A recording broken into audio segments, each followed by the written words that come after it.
On est dans une séquence, je trouve, très autoritaire, mais puisque c'est un autoritarisme qui se réclame de la démocratie libérale et de l'état de droit, il faut sans cesse démontrer à ceux qui prétendent défendre aujourd'hui la démocratie libérale et l'état de droit qu'ils la piétinent. Ils piétinent ce qu'ils prétendent défendre.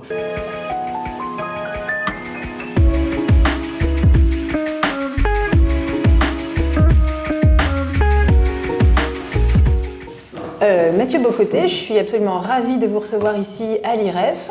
Merci infiniment. Vous êtes très connu, vous êtes sociologue, vous êtes surtout québécois. Ah oui, absolument, c'est le point de départ. Vous êtes essayiste, chroniqueur, écrivain, très prolifique, un grand nombre de livres. Mais nous sommes là aujourd'hui surtout pour parler de celui-ci qui s'appelle donc Les Deux Occidents, oui, qui est sorti, si je ne me trompe pas, en octobre dernier. Octobre.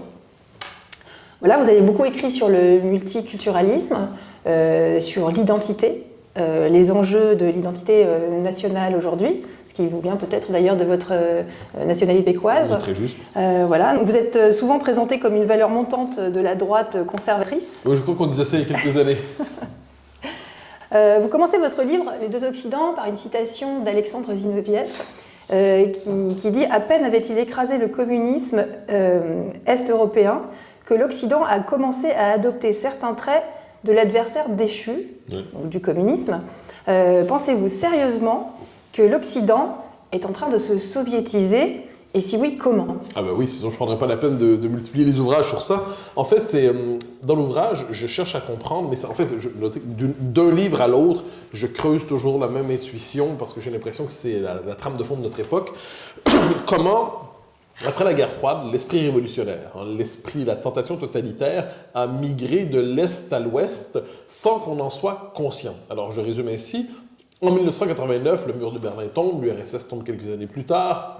On aurait pu se contenter de dire bravo, c'est-à-dire le communisme est mort, le totalitarisme s'est effondré, les nations prisonnières d'Europe de l'Est retrouvent leur indépendance, les nations dominées par les soviétiques directement, les Baltes, accèdent à l'indépendance, très bien.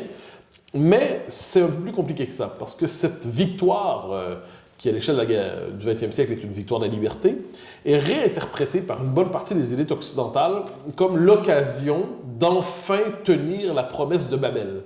Donc, si on ne se contente pas de dire finalement l'Union soviétique est tombée, le communisme est tombé, on se dit c'est l'occasion en fait de porter ce projet révolutionnaire qui, comme tous les projets révolutionnaires, prétend simplement s'inscrire dans le sens de l'histoire. Donc le projet révolutionnaire post-1989, c'est un projet d'homogénéisation du monde.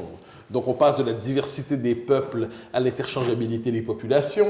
On bascule dans une logique de multiculturalisme agressif où on doit reconstruire les communautés politiques en les décentrant de leur nation historique. On doit aussi passer de la souveraineté nationale à la gouvernance globale. Et de ce point de vue, l'Union européenne, contrairement à ce qu'on dit aujourd'hui, n'est pas pensée au début des années 90 et même dans les années 2000 comme un projet de puissance pour l'Europe. C'est vu comme le laboratoire de la gouvernance globale. De même, c'est la généralisation des pratiques d'ingénierie sociale pour déconstruire les assises anthropologiques et identitaires de nos sociétés au nom du culte de la diversité. Tout ça se présente, on pourrait dire, dès le début des années 90, en fait, comme l'horizon indépassable de notre temps. Et ça va, et c'est ce que j'appelle dans le livre le cycle de 1989. Mais le cycle de 1989, aujourd'hui, je pense qu'il se termine. Et pourquoi? Parce qu'on prend conscience après coup. On pouvait le savoir en temps réel, mais je dirais globalement, on prend conscience aujourd'hui qu'il s'agit d'un cycle révolutionnaire qui a semé un immense désastre en Occident. Et ce que je cherche à rappeler aussi dans le livre, c'est qu'il y a eu tout un courant qui, dès le début de ce cycle, qui mettait en place un régime diversitaire et mondialiste, il y a eu des mouvances identitaires, conservatrices, qu'on a généralement assimilées à l'extrême droite.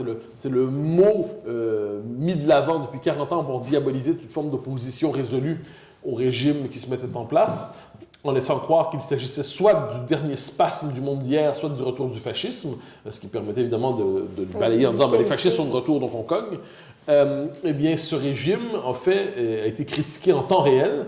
Et depuis le Brexit, Trump 1, Trump 2 ou 3, mettez-les dans l'ordre que vous souhaitez, de même, avec la percée des mouvements populistes en Europe occidentale, qui ont longtemps été contenus dans la fonction tribunicienne, mais qui pourraient aujourd'hui, demain, l'emporter, eh bien, on assiste en fait à une césure. Une césure, donc la contestation du régime de 89, c'est non seulement n'est plus dans les marges, mais elle a pris le pouvoir au cœur de l'Empire à Washington.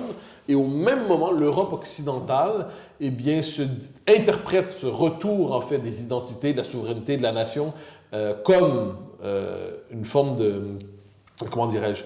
Elle interprète ça comme le retour du fascisme, justement. Donc, il faut que l'Europe occidentale se barricade contre ce vent d'Ouest. Et par ailleurs, qu'est-ce qu'elle doit faire? Parce qu'il y a des mouvements populistes et conservateurs qui émergent et qui sont assimilés comme des mouvements antidémocratiques. Mais partout, on assiste à un verrouillage institutionnel pour empêcher le peuple de mal voter, ou s'il vote mal, pour empêcher que ce mauvais vote donne des conséquences indésirées.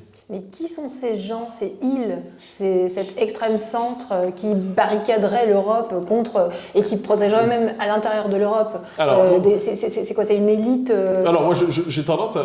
ma lecture en la matière est une sociologie à la fois des idéologies et des élites au sens classique, c'est-à-dire les catégories sociales en position dominante. Donc, le « il » en question, c'est d'abord l'idéologie, ou ce que j'appelle l'extrême centre, vous avez raison de le rappeler. Donc, l'extrême centre, qu'est-ce que c'est? C'est le point de convergence des forces qui, hier, monopolisaient l'espace politique dans le cycle de 89 à aujourd'hui. Donc, on a, après 89, vous connaissez, c'est l'époque de la Third Way, de la troisième voie, de Terra Nova pour d'autres. Donc, c'est le centre-gauche qui s'oppose au centre-droit, les sociaux-libéraux qui s'opposent aux libéraux sociaux, et tout ce qui déborde de cela est assimilé à des positions politiques illégitimes et résiduelles ou réactionnaires et ça. Et qu'est-ce qu'on voit? Donc, ces mouvances-là, aujourd'hui, constatent qu'elles ne monopolisent plus la vie politique, les extrêmes émergent, comme ils disent. Donc, ces courants convergent. Je ne dirais pas qu'ils ne fusionnent, mais ils convergent dans ce qu'on appelle en France, mais ailleurs on présente les choses un peu autrement, mais dans ce qu'on appelle en France le bloc central. Oui. Ce bloc central considère avoir le monopole du vrai, du juste et du bien. C'est ce qu'on appelait dans les années 90 le cercle de la raison. Certains disaient la pensée unique. Est-ce qu'on met là-dedans ce qu'on appelle l'arc républicain? Oui, l'arc républicain, c'est la traduction électorale française de liquidation des oppositions. Oui. Donc, on nous dira, il y a l'arc républicain, mais le problème de cet arc, c'est que il ne cesse de changer de définition. Oui. Donc, ce qu'on comprend, c'est que c'est un système d'exclusion des forces qui, d'une manière ou de l'autre, pourrait remettre en question le régime. Et donc, mais puis en plus, puisque tout le monde, c'était assez particulier en France, ça, tout le monde s'accuse mutuellement d'être anti-républicain et qu'on propose, c'était le cas d'un député LR, de faire une loi pour interdire des propos anti-républicains dans l'espace public. Alors, théoriquement, on devrait tous se retrouver en prison. Ça commence à être dangereux. Donc, c'est l'extrême centre. C'est à la fois les derniers défenseurs de cette idéologie mondialiste et diversitaire qui conserve encore l'essentiel des moyens de pouvoir, il ne faut pas l'oublier. Et au même moment, sociologiquement, ce sont les forces politiques qui appartenaient soit à l'oligarchie mondialisée, ce que j'appelle la nomenclatura progressiste, donc les cadres, les administrateurs, les journalistes, les idéologues qui appartenaient à ce régime. Et souvent, alors j'ai eu l'occasion de débattre une fois avec un homme tout à fait intelligent, mais avec qui j'avais de vrais désaccords, qui était Alain Menck, qui est l'homme qui a incarné, en fait, pour moi, cette idéologie du cercle de la raison. En fait, il l'a théorisé, la mondialisation heureuse, dès le début des années 90, et j'avais l'impression, je lui ai dit, je me permets de leur dire que je l'ai dit publiquement, que lorsque je lui parlais, lui, il croit encore à son régime. Eh bien, j'avais l'impression de débattre avec le dernier théoricien marxiste de la RDA ou de l'URSS en 89 ou en 91. Le dernier à y croire à tout prix, alors que le réel le désavoue intégralement. C'est violent. Et donc, je pense qu'on est un peu dans cette séquence historique. Mais donc, il y a une forme c'est les élites contre le peuple. Alors, normalement, il y a des institutions pour garantir la protection, justement, de la liberté d'expression, pourquoi pas, la liberté d'aller et venir, telle qu'elle a été finalement contrainte pendant le Covid, au nom de la protection de notre santé. C'était déjà des élites qui décidaient pour nous si on avait le droit de sortir ou pas. Normalement, il y a des institutions, des lois qui garantissent que le peuple puisse continuer d'exercer sa liberté. Sauf qu'on est en sens inverse aujourd'hui, je crois. Alors, je ne dirais pas seulement les élites contre le peuple, parce qu'il y a toujours, en toute société, des élites. Donc, l'élite, l'extrême centre, si elle est balayée, une autre élite prendra sa place. Donc, il y a toujours une élite d'une manière ou de l'autre. Et je ne suis pas dans la sacralisation de toutes les humeurs populaires. Ce n'est pas parce qu'un peuple veut, à un moment X, quelque chose qu'il a raison. Ça ne veut pas dire... Mais ça veut dire qu'on doit quand même tenir compte de ce qu'il souhaite. Il faut tenir compte des préférences populaires, même quand elles nous semblent... Par ailleurs, le peuple politiquement est toujours divisé en lui-même, mais il existe aujourd'hui manifestement des révoltes populaires partout en Occident, de nouvelles jacqueries en quelque sorte. Alors oui, je pense qu'il y a un retournement des institutions aujourd'hui. La liberté d'expression, on ne cesse de tout faire pour en resserrer le périmètre, pour multiplier les délits d'opinion. Donc l'Occident, au nom de l'État de droit, c'est assez pardon, parce que l'État de droit, c'est la nouvelle catégorie de référence du régime, l'État de droit ne cesse de restreindre la liberté d'opinion. De même, il se donne le droit de dissoudre les associations qui lui déplaisent. On prenait l'exemple de Génération Identitaire. Alors, on peut ne pas apprécier Génération Identitaire, la question n'est pas là. Mais voilà une association qui n'était pas violente, mais parce qu'elle était en désaccord avec ce qu'on appelle aujourd'hui l'ordre public immatériel, autrement dit l'idéologie dominante, on s'est permis de la dissoudre. C'est quand même, je trouve, c'est assez violent. Moi, je pense que cette dissolution des associations qui tiennent un discours qui heurte la doxa, ou l'orthodoxie, me semble quelque peu inquiétante. Ensuite, vous avez évoqué la séquence COVID. On nous disait effectivement qu'à cette époque, notre liberté de mouvement n'était plus garantie. Les institutions avaient pour fonction de réprimer la pulsion primaire de gens qui considéraient qu'ils avaient le droit de sortir chez eux après le couvre-feu. De la même manière, aujourd'hui, avec l'écologisme, un écologisme assez autoritaire, puis encore une fois, je ne vais pas te contester la question des changements climatiques, mais la réponse politique à apporter à ces changements climatiques, c'est autre chose. Qu'est-ce qu'on voit? On voit le rêve de ce qu'on appelle la ville 15 minutes. Donc, tout doit se faire, c'est l'espèce de retour à l'esprit paroissial, tout doit se faire autour de chez vous, ne vous déplacez pas exagérément. Je sais, un écologiste célèbre avait dit qu'il faudrait limiter à 4 voyages en avion à vie. Même la surface des appartements, en fonction du nombre d'habitants. Voilà, donc la surface des appartements, et si c'est trop grand, est-ce qu'on ne devrait pas faire une taxe pour un surespace? Donc, on est dans un moment et c'est ce qui est compliqué quand on parle de ça. On est dans une séquence, je trouve, très autoritaire, mais puisque c'est un autoritarisme qui se réclame de la démocratie libérale et de l'état de droit, il faut sans cesse démontrer à ceux qui prétendent défendre aujourd'hui la démocratie libérale et l'état de droit qu'ils la piétinent. Ils piétinent ce qu'ils prétendent défendre. Et ils accusent leurs adversaires qui veulent restaurer les libertés d'être autoritaires. Donc on est dans une sorte de front renversé où on présume aussi que c'est orwellien.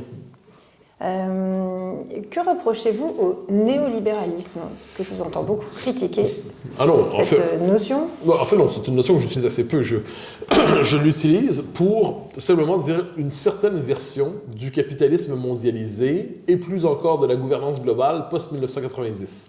Je me veux libéral même assez classique, un libéral à trait d'union. C'est-à-dire que le libéralisme à lui seul ne suffit jamais à fonder une cité. Le libéralisme a besoin de l'arrière-fond civilisationnel du monde occidental. Donc quoi après le trait d'union?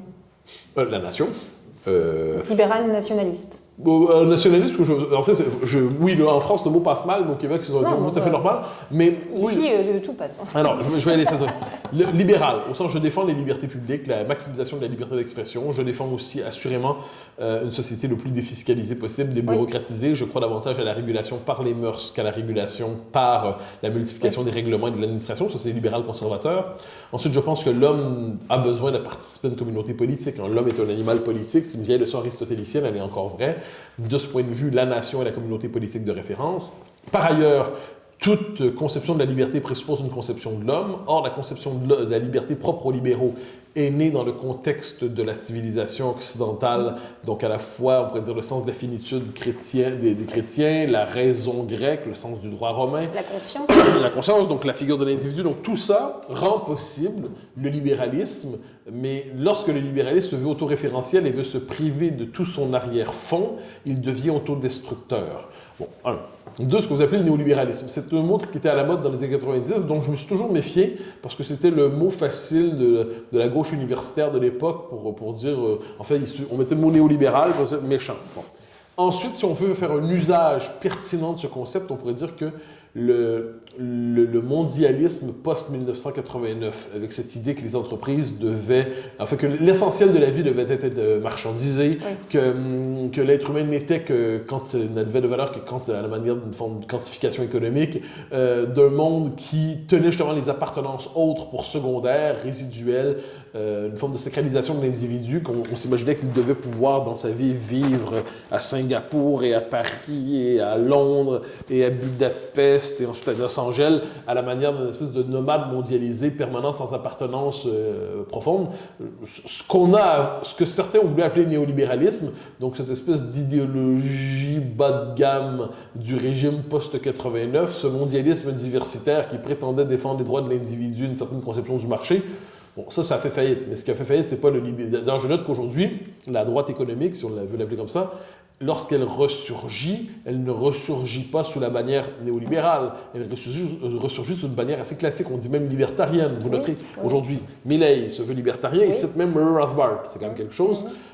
Au Canada, qui n'est pas un pays de référence par ailleurs, mais Pierre Poilievre, le chef du Parti conservateur, se voulait, dans sa trajectoire, libertarien. En France, la mouvance, l'antifiscalisme qui revient avec des figures comme Sarah Knafo, donc une dimension très critique justement d'un étatisme fou.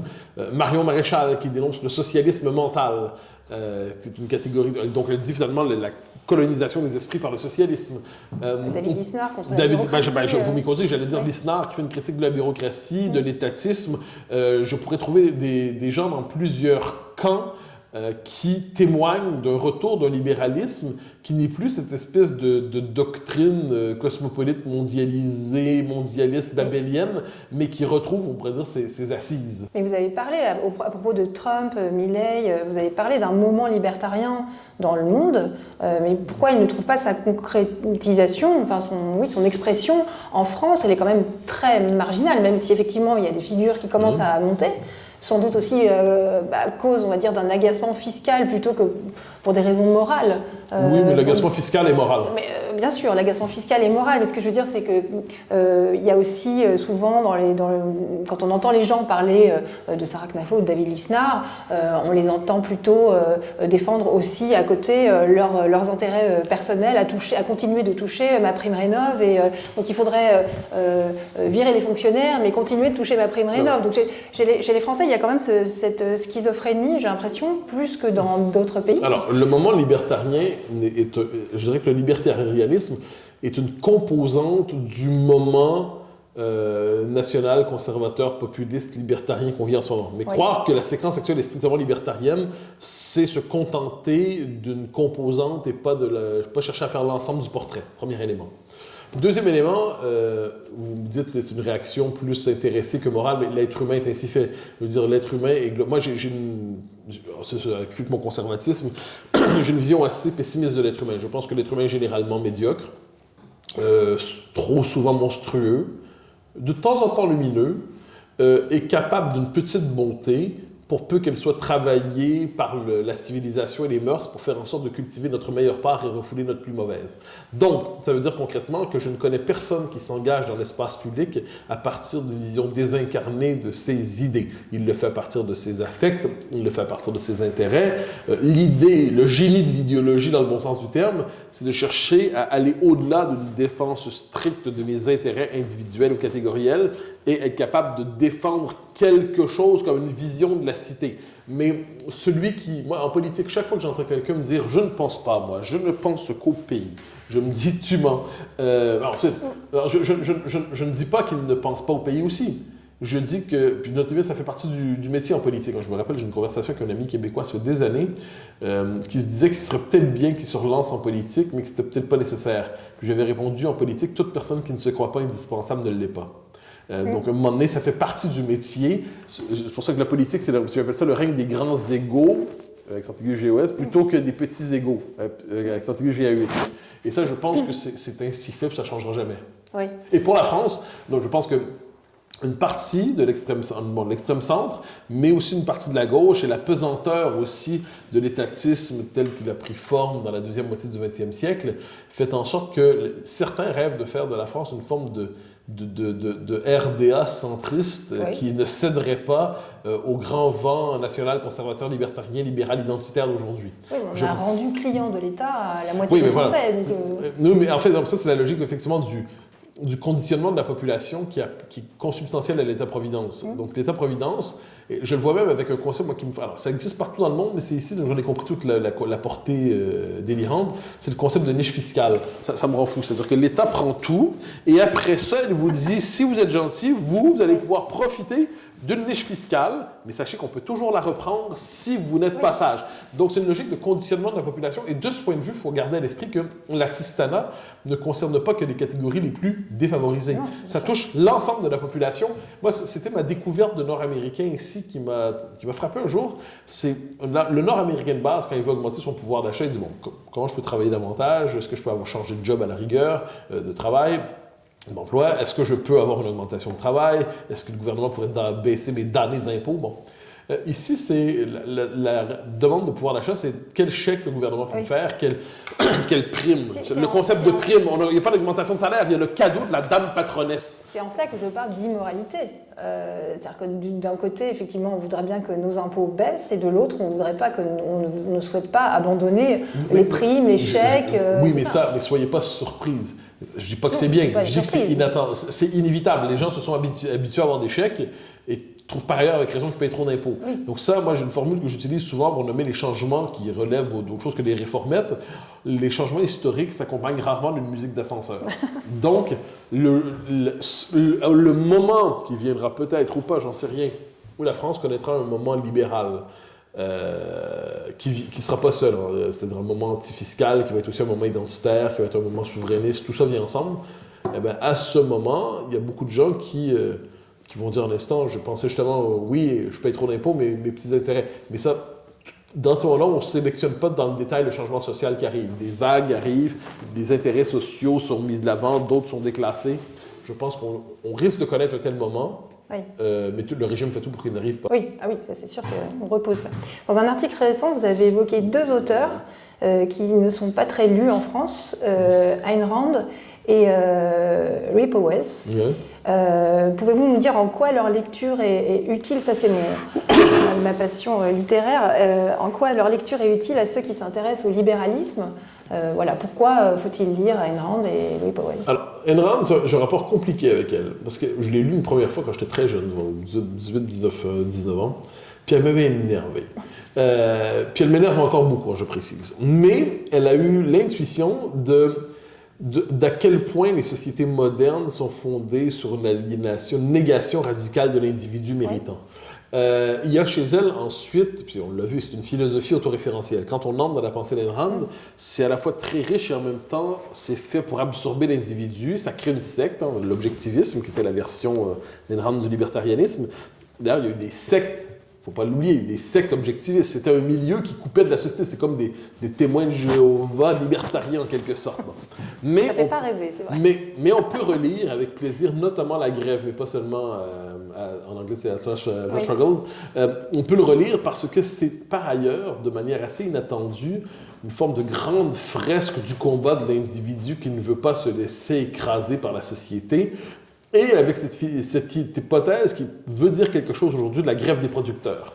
La grève des producteurs, c'est-à-dire un jour, le commun des mortels, ceux qui produisent en ont assez de se faire matraquer, confisquer, pressés comme des citrons fiscaux, plumés comme de la volaille fiscale. Donc là, le commun des mortels, en fait, les producteurs en ont marre et décident de se retirer du jeu social.